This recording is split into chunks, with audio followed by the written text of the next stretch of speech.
दिनै सिमेन्ट सापरि फोरोंगिरि नमायाव धेमाजि जिल्लानि सिङाव थानाय गासै 2021 मायथाइनि 5 फेब्रुआरियाव आसाम सरकारा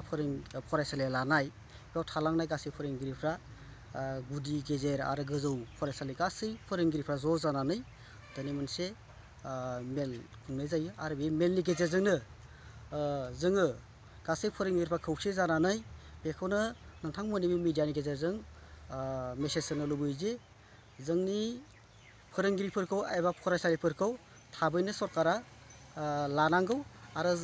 दिनैसिम जोङो जोंनि भेन्सार स्कुलफोरा आरो लोगोसेबाव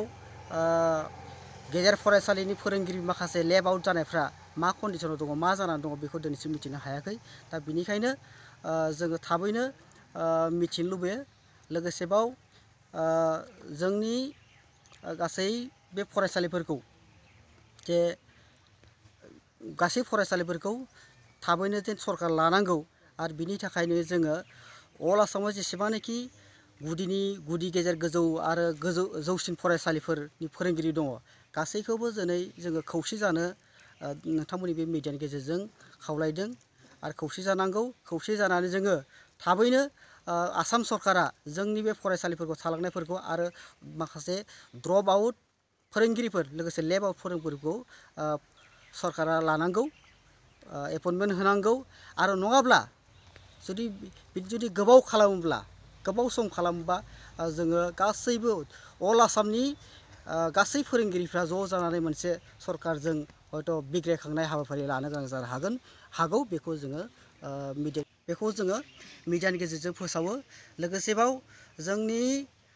बिटिआर सुक्तिनि जानाखि 6.3 क्लज आरो बिनि गेजेरजों सरकारा थाबैनो जोंनि फरायसाफोरखौ लानांगौ आरो जुदि बिनि गेजेरजोंबो जायाब्ला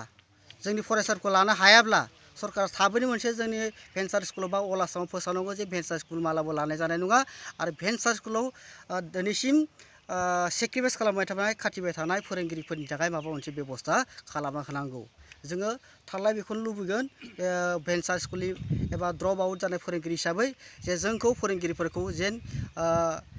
गोरलै गथ' बायदि गेलेबाय दाथाथों जोङो सासे फोरोंगिरि हिसाबै मान सन्मान लुबैयो मर्यादा लुबैयो जोंखौ रेसपन्स होनायखौ जों जेब्लाबो लुबैयो आरो बेखौ जेन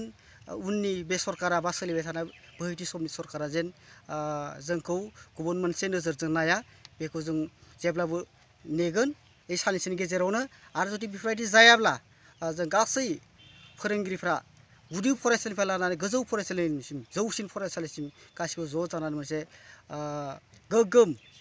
जांख्रिनाय जोङो हाबाफारि लानो गोनां जागोन जोङो दिनै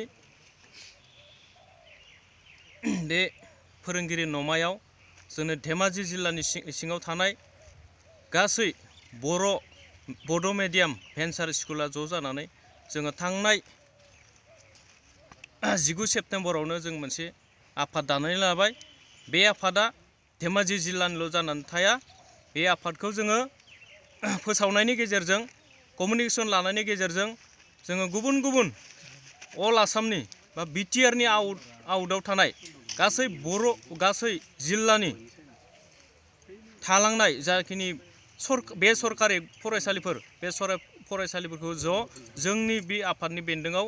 जोङो बेखौ लानायनि राहाखौ जोङो थांखि लादों बेनिखायनो आङो खावलायनो लुबैयो जे बिटिआरनि आउटआव थानाय गासै जोंनि बेसरकारि फरायसालिफोर जेरै भेन्सार फरायसालि बिथांमोना जोंजों थाबैनो जगाजग जायो आरो जोंबो बिथांमोनखौ हाजासे बिथांमोनजों जोङो खबर लागोन कमिउनिकेसन लानो नाजागोन बेनिखायनो आङो गले खावलायनाय बिथांमोना जोंजों फैनांगौ जोंजों खौसे जानांगौ जों खौसे जायाबा जों दानि मुगायाव जोङो माखासे जोङो जुजिनाय माखासे जोंनि मोननो गोनांखौ जोङो थालांबाय दङ